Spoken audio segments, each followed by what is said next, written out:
நிறைவான தருணங்கள் என்ஏசி ஜுவல்லர்ஸுடன். அப்போ எங்கள் தலைவருக்கு 51 வயசா 52 வயசாங்கிறது மாத கணக்குலையும் நிமிட கணக்குலையும் சொல்ல வேண்டிய இடத்துக்கு நாங்கள் தள்ளப்பட்டிருக்கணும். வேறு என்ன செய்கிறது? எங்கள் தலைவர் ஒரு புயல் மையம். அந்த மையம் இப்போ பாண்டிச்சேரியில் மையம் கொண்டிருக்குன்னா அது கடலூர் சிதம்பரம் வரை அந்த புயல் மையம் கொண்டு அடிக்கும். பிரதமருக்கு இல்லாத எழுச்சி என் தலைவருக்கு இன்றைக்கு பாண்டிச்சேரி பார்க்கிறது என்றால் கிட்டத்தட்ட அங்கே 30 வேட்பாளர்கள். பாண்டிச்சேரியும் நமதே அப்படிங்கிறது இன்னும் கொஞ்சம் நேரத்தில் நீ எத்தனை பிரதமரை கொண்டாந்து இறக்குனாலும் இங்கே வேலை கிடைக்காது. பாண்டிச்சேரி நிச்சயமாக 30க்கு 30 தட்டி தூக்கிக்கிறோம். அது அவருக்கு கீழே இருக்கிற திமுக காரனே பண்ணிவிட்டு திமுகவே என் மேலே பள்ளி போடுற நிறைய விஷயங்கள் இருக்குல்ல. கரூரில் தான் பார்த்தோம்ல, எல்லா விஷயத்திலையும் நாங்கள் அதாவது புதுக்கோட்டை மாவட்டம் வேங்கவயலில் நடைபெற்ற மலந்தண்ணீர் பிரச்சனை. மலத்தை கண்டுபிடித்தவர்களே இன்றைக்கி குற்றவாளியாக இருக்கிறார்கள். மலந்தண்ணியை குடித்தவர்களே குற்றவாளியாக்கி வைத்திருக்கிறார்கள் இந்த திமுக அரசு. திமுக அரசு எல்லா வகையிலும் குற்றவாளிகளை பாதுகாக்கிற அரசாகத்தான் தமிழ்நாடு இருக்கிறதே ஒழிய யாரையும் குற்றவாளிகளை கைது பண்ணுகிற நோக்கம் இல்லை.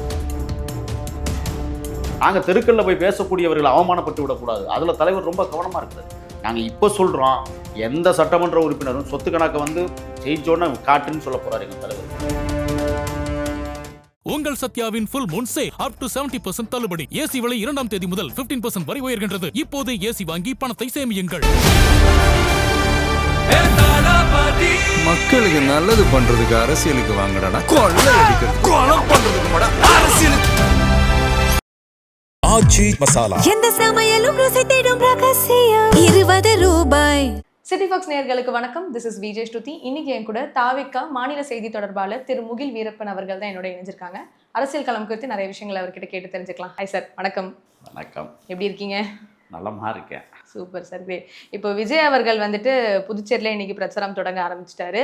விஜய் அவர்கள் நின்னாலும் நியூஸு, உட்காந்தாலும் நியூஸு அப்படிங்கிற மாதிரி தான் இப்போ போயிட்டு இருக்கு மீடியாவில்.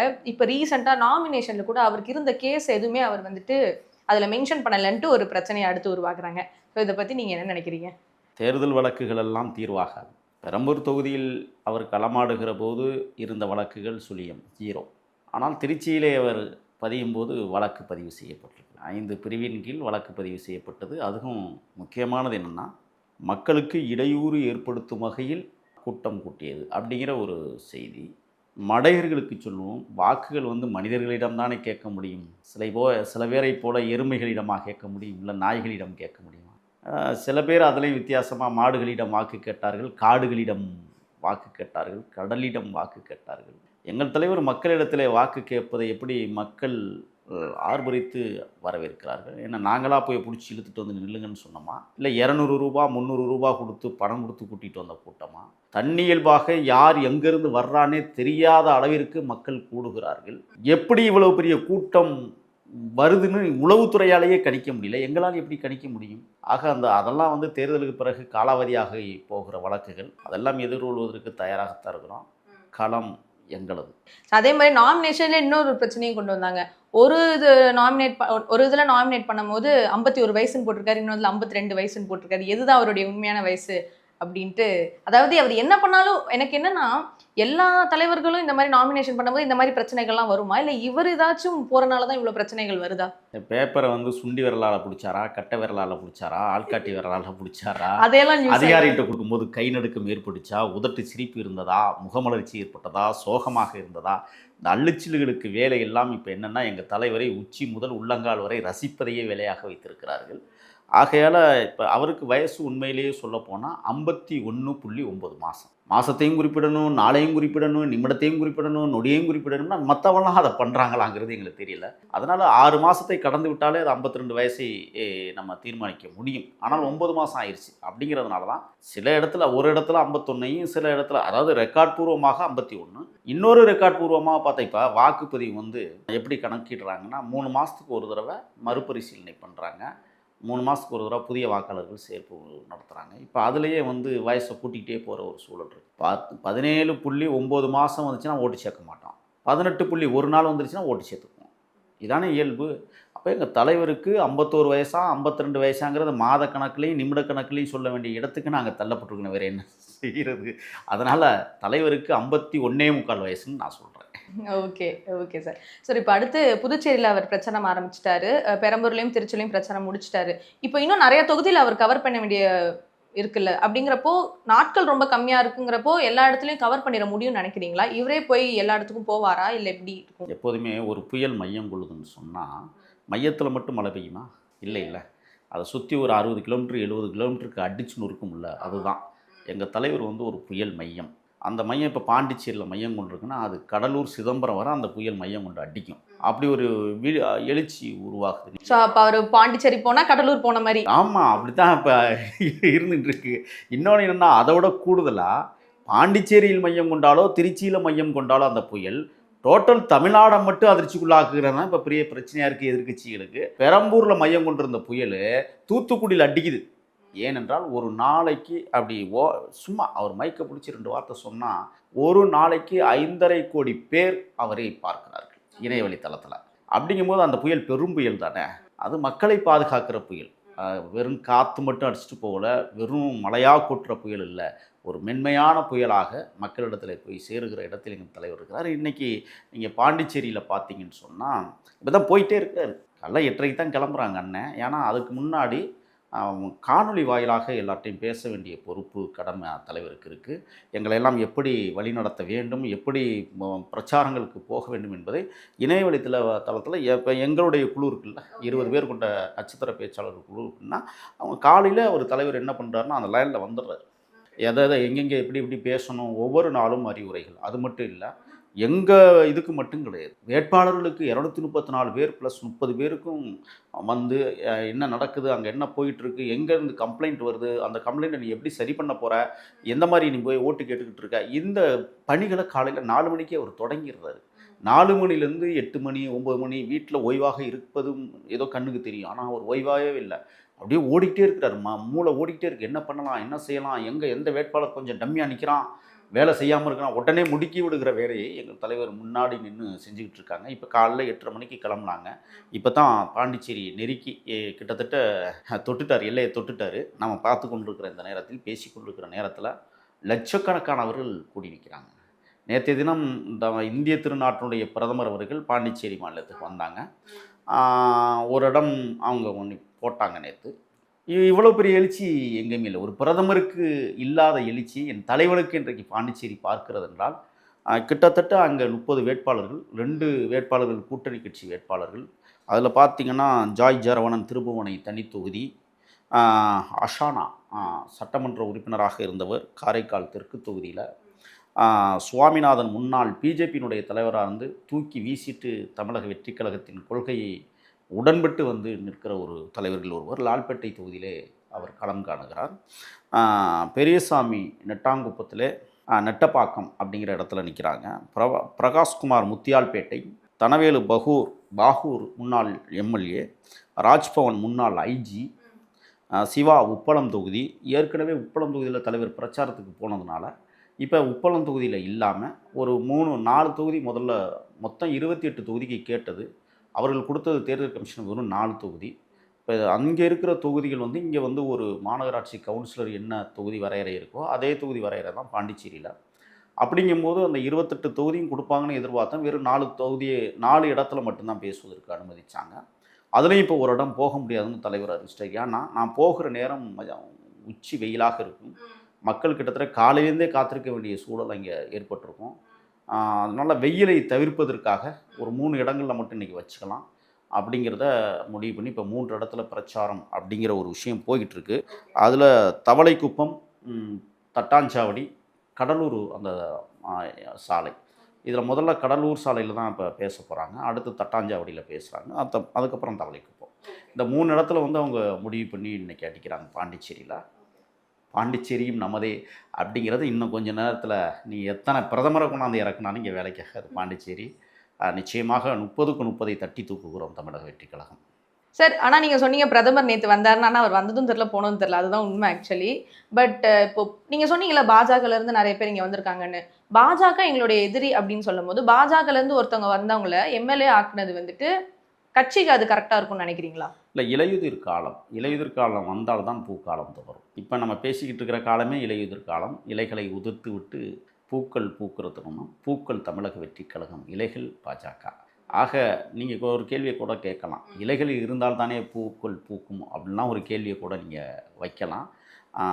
எல்லாம் அந்த இலைகள் நச்சு இலைகள். ஆகையால் புதிய பூக்கள் பிறக்கிறது. அந்த பூக்கள் இன்றைக்கு பாரதிய ஜனதாவிலிருந்து புதிய கொள்கையை, புதிய சித்தாந்தத்தை ஏற்றிருக்கிற எமது கட்சியினுடைய இப்போ முன்னணி பொறுப்பாளர்கள் ரொம்ப தெளிவாக, அவங்கெல்லாம் ஆர்எஸ்எஸ் கிட்ட எல்லாம் பயிற்சி பெறலை, பாஜகவில் இருந்தாங்க, அவ்வளோதான். ஆர்எஸ்எஸ் பயிற்சி பெற்றவர்கள் தான் இப்போ ஆபத்தானவர்கள். அதில் ரொம்ப தலைவர் தெளிவாக இருக்கு. ஸோ பாஸ்ட்டை பற்றி இல்லாமல் நீங்கள் எங்கள் கட்சிக்கு வந்துக்கிட்டிங்கன்னா நாங்கள் வந்துட்டு இனிமேல் புது ஆளாக நாங்கள் பார்ப்போம். ஆமாம், நீங்கள் அப்படி பார்த்தீங்கன்னா எல்லா கட்சியிலையுமே வந்து இப்போ சனாதன குறிக்கோளோடு இருக்கிற நபர்கள் நிறைய பேர் இருக்கிறாங்க. திமுகவில் சனாதனம் இல்லையா சொல்லுங்கள்?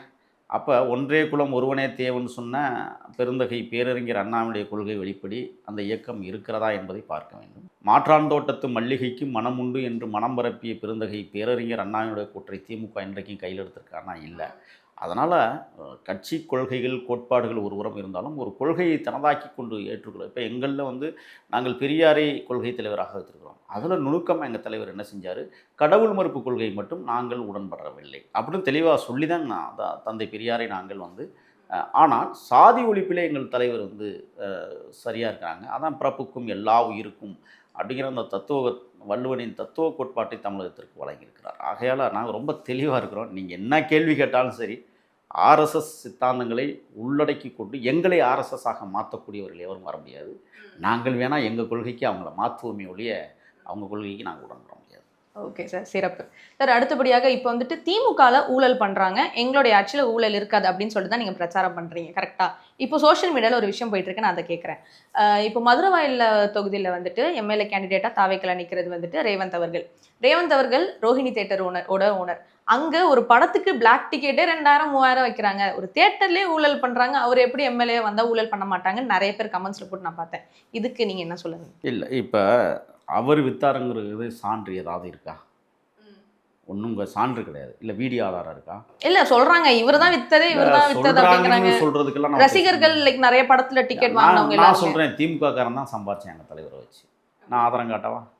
திமுக காரன் கள்ள டிக்கெட் விற்றுருக்கான். இப்போ கள்ளச்சாராயம் விற்றதை போல் கள்ள டிக்கெட்டும் விற்றான் திமுக. எங்க ரோஹிணி தேட்டிலே விற்றுருக்காங்க. அதெல்லாம் இல்லைன்னு நீங்கள் மறுப்பதற்கு இல்லை. எங்கள் தலைவரை வைத்து சம்பாதித்தது அதிகம். நான் என்ன கேட்குறேன்னா, அப்படி ஒரு கள்ள டிக்கெட்டை அல்லது போலியான டிக்கெட்டை அல்லது கட்டணம் கூடுதல் டிக்கெட்டை ஒருவர் விற்கிறான் என்றால் சட்டம் எதுக்கு இருக்குது? சட்டத்தை நடைமுறைப்படுத்தக்கூடியவர்கள் எதற்காக இருக்கிறார்கள்? உடனடியாக அவர்களை கைது பண்ணி சிறையில் அடைக்கலாம்ல, ஏன் அதை செய்யலை? சரி, இப்போ திமுக ஊழல் செய்யறாங்கன்னு தான் நமக்கு தெரிஞ்ச விஷயமாச்சு. இவர் வந்துட்டு ஆல்ரெடி அவர் செஞ்சாராங்கிறதுக்கு சாட்சிகள் இல்லை. நான் இப்போவும் சொல்கிறேன், அவர் பண்ணியிருந்தா கைது பண்ணியிருக்கலாமே, ஏன் பண்ண முடியல?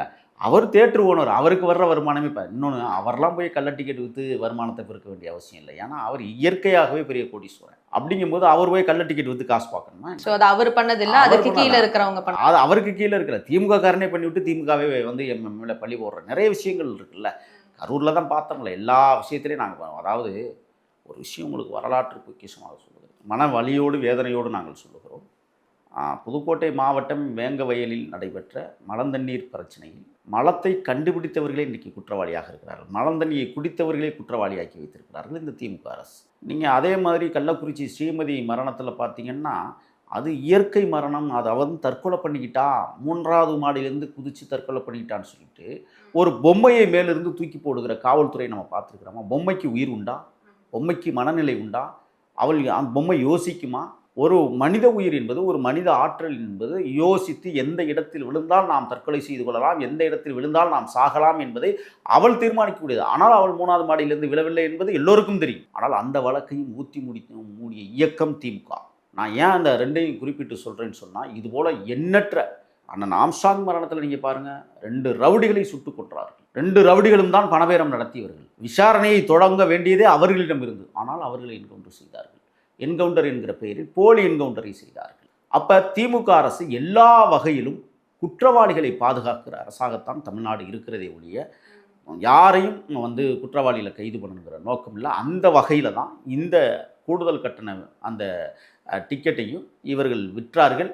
இவர்களே மூடி மறைத்து கொண்டார்கள்.